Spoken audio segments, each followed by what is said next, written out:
تاریخ القدس کلاس 5۔ عزیز بہنوں اور طالبات، السلام علیکم ورحمۃ اللہ وبرکاتہ۔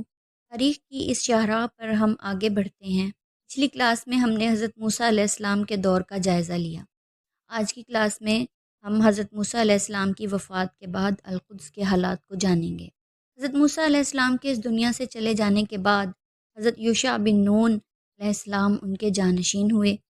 انہوں نے بنی اسرائیل کے 12 قبائل کے سردار مقرر کر دیے تھے اور وہ خود ان کے تمام معاملات کو دیکھتے تھے۔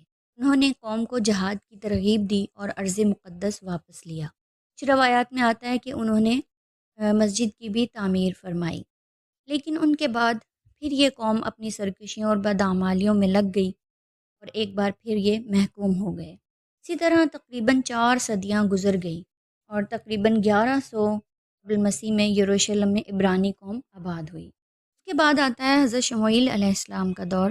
1020 قبل مسیح میں حضرت شموئیل علیہ السلام بنی اسرائیل کے پیغمبر مبعوث ہوئے۔ وہ تابوت سکینہ کے وارث تھے۔ تابوت سکینہ کی حقیقت یہ ہے کہ یہ جنت کی لکڑی شمشاد سے بنا ہوا ایک صندوق ہے، اس میں بہت سے انبیاء کی یادگاریں ہیں، مثلاً حضرت آدم علیہ السلام کا کرتا، حضرت موسیٰ علیہ السلام کا عصا، من و سلوہ کا کچھ حصہ اور توراۃ کی الواح کے ٹکڑے تھے۔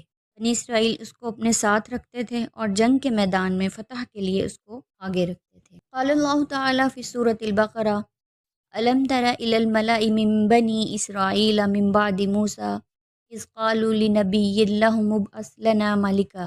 کیا آپ نے نہیں دیکھا بنی اسرائیل کے ان سرداروں کی طرف، ان کے بارے میں نہیں سنا موسیٰ علیہ السلام کے بعد جب انہوں نے اپنے نبی سے کہا کہ ہمارے لیے ایک بادشاہ مقرر کر دیجئے؟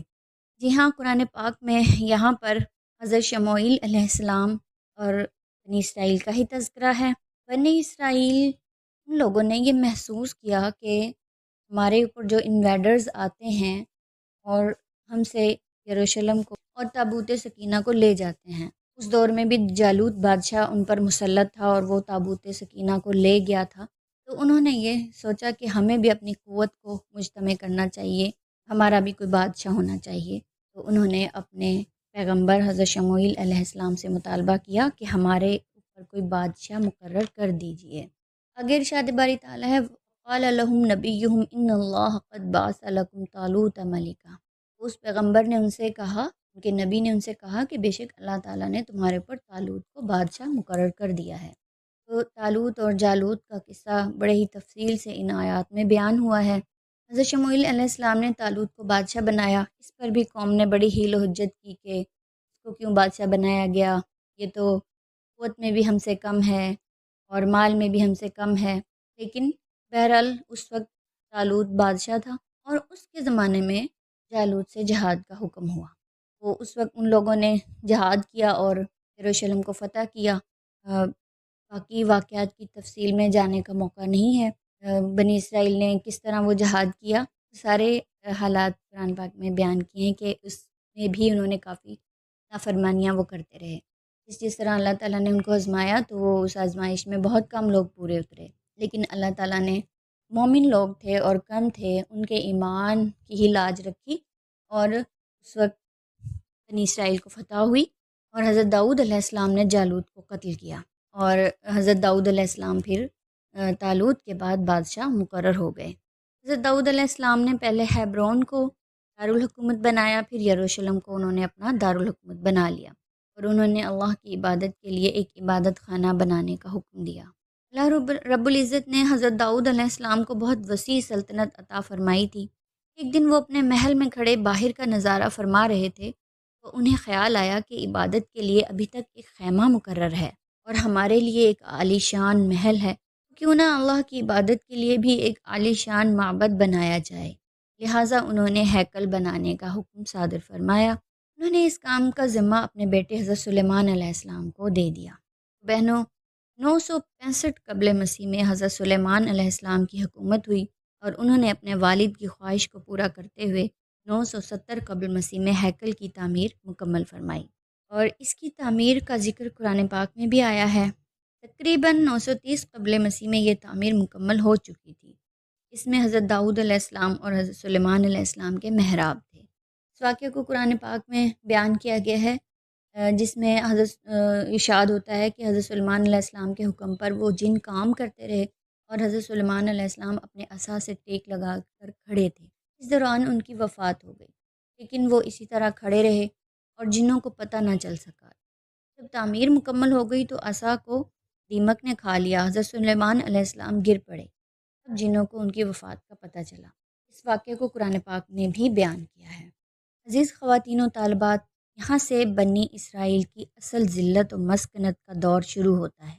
یہ قوم سرکشی اور نافرمانی کی انتہاؤں پر تو تھی ہی، جیسے ہی کوئی پیغمبر اس دنیا سے جاتا، ان کی نافرمانی اور بدعمالی عروج پر پہنچ جاتی۔ اسی وجہ سے تقریباً ہر زمانے میں ان پر عذاب آتے رہے۔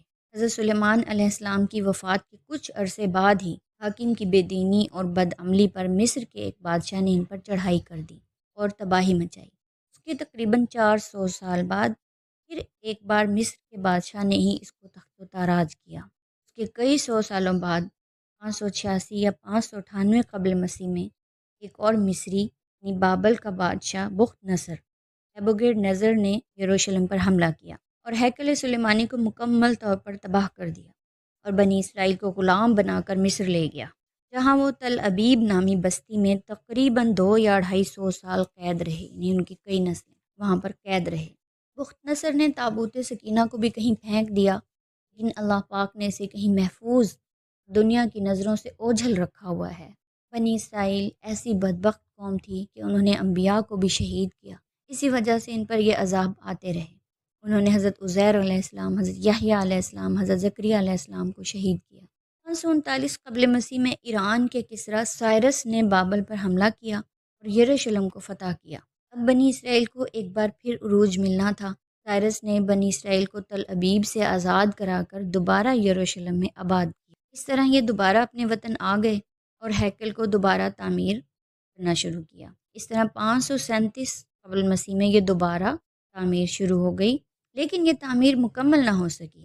دارا اول جو اس وقت بادشاہ تھا وہ مداخلت کرتا رہا اور یہ تعمیر ابھی التوا میں پڑی رہی۔ 520 قبل مسیح سے 515 قبل مسیح میں یہ تعمیر مکمل کرائی گئی، لیکن اس میں تابوت سکینہ نہیں رکھا جا سکا۔ یہودی آج تک اسے تلاش کر رہے ہیں۔ اب ہم چلتے ہیں حضرت عیسیٰ علیہ السلام کی پیدائش کے 332 سال پہلے۔ تو 332 قبل مسیح میں سکندر اعظم نے یروشلم کو فتح کیا اور ہیکل تباہ ہو گیا۔ اس کے بعد ایک بادشاہ ہیروڈوٹس نے تیسری بار اس کی تعمیر کو مکمل کرایا۔ ہیروڈوٹس کے زمانے میں یروشلم کا نام فلسطین پڑا۔ اب جو موجودہ فلسطین نام ہے یہ اس بادشاہ کے زمانے میں رکھا گیا۔ 190 قبل مسیح میں یہ ہیکل مکمل ہو گیا، کیونکہ اس وقت یہودیوں کی بادشاہت ہو چکی تھی اور یہ ان کی بادشاہت عارضی ہی ثابت ہوئی۔ یہ لوگ پھر اپنی بدعمالیوں میں لگ گئے اور اپنی تعمیر کے صرف 20 سال بعد ہی انطاکیہ کے بادشاہ کے ہاتھوں پھر یروشلم تباہ ہوا۔ اس نے 40,000 یہودیوں کو قتل کیا اور 40,000 کو قید کر کے لے گیا۔ مسجد کو بالکل ختم کر دیا، یعنی ہیکل کو، اور بالکل صاف میدان کر دیا۔ اس طرح یہاں پر سلاطین روم کی حکومت ہو گئی۔ اب یہاں پر رومن قابض ہو چکے تھے۔ تو بہنوں، آپ نے آج کے سبق میں جانا کہ کس طرح یروشلم مختلف ادوار سے گزرا، اور قرآن پاک کی آیت وَضُرِبَتْ عَلَيْهِمُ الذِّلَّةُ وَالْمَسْكَنَةُ عملی تفسیر دیکھی کہ کس طرح یہود پر ہمیشہ ذلت اور محتاجی چھائی رہے گی۔ اللہ تعالیٰ نے ارشاد فرمایا کہ ان پر ہمیشہ ذلت اور مسکنت ڈال دی گئی ہے۔